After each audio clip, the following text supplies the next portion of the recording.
السلام عليكم ورحمة الله وبركاته. معاكم أحمد سمير في قناة نجوم سمارت. النهارده هنتكلم عن المعالجات عبارة عن إيه وبتتكون من إيه وطريقة عملها إزاي. تابع الفيديو للآخر.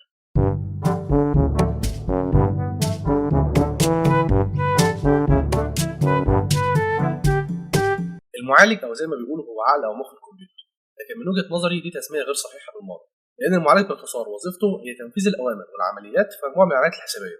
يعني من الآخر هو ما بيفكرش، يبقى مش منطقي إن حاجة مش بتفكر أقول عليها عقل أو مخ، هو بس بينفذ الأوامر. إيه مكونات المعالج؟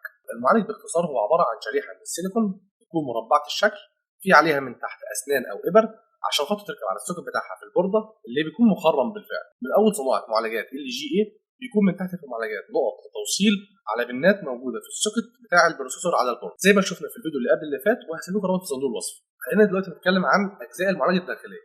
المعالج بيتكون من مجموعة من الترانزستور أو البوابات المنطقية اللي بتتكون مع بعض بصورة متحدة شكل 4 مجموعات، كل مجموعة ليها وظيفة أو دور أو اختصاص معين. مجموعة الترانزستورات مع بعض تتسمى IC، لكن المعالج عبارة عن مجموعة من الأيسيات المتصلة مع بعض في شريحة واحدة بس. خلينا نتكلم عن ال4 وحدات الأساسية اللي موجودة في المعالج. نتكلم عن أول وحدة، وحدة التحكم والسيطرة، الكنترول يونت.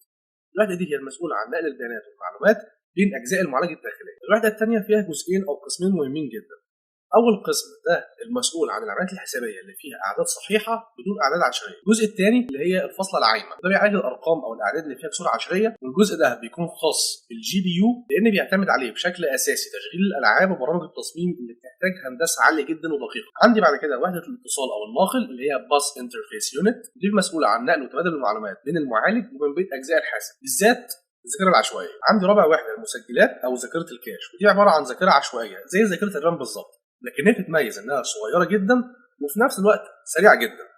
وظيفتها بكل اختصار هي حفظ الارقام قبل ما تعدي لوحده الحساب والمنطق عشان خاطر يتم معالجتها بشكل سريع. نيجي بعد كده لطريقه عمل المعالج. المعالج بيشتغل في 3 خطوات بسيطه جدا. اول خطوه اسمها فيتش، ودي عباره عن استدعاء الاوامر المخزنه في سلسله الوصول العشوائي. الخطوه الثانيه دي كود، ودي عباره عن ان هو بيشوف ايه البيانات اللازمه لتنفيذ الاوامر دي ويبدا يستدعيها ويجمعها عشان ينفذ الاوامر. الخطوه الرابعه اللي هي اكسكيوت، ودي عباره عن تنفيذ الاوامر المطلوبه من المعالج وبعد كده ارسال النتيجه لذاكره الوصول العشوائي. نتكلم بقى عن سرعه المعالج. سرعه المعالج هنقسمها لقسمين مهمين جدا. اول قسم هنسميه السرعه الداخليه، والقسم الثاني السرعه الخارجيه. ناخد الاول السرعه الداخليه اللي هي internal clock. الانترنال كلوك هي المسؤوله عن سرعه تبادل البيانات. باختصار كده هي بتعمل مجموعه من النبضات او الومضات او الموجات بتتقاس بالهرتز، كل ما التردد بتزيد معاها سرعه المعالج. السرعه الداخليه او الانترنال كلوك هي المسؤوله عن سرعه او نبضات المعالج الرئيسيه.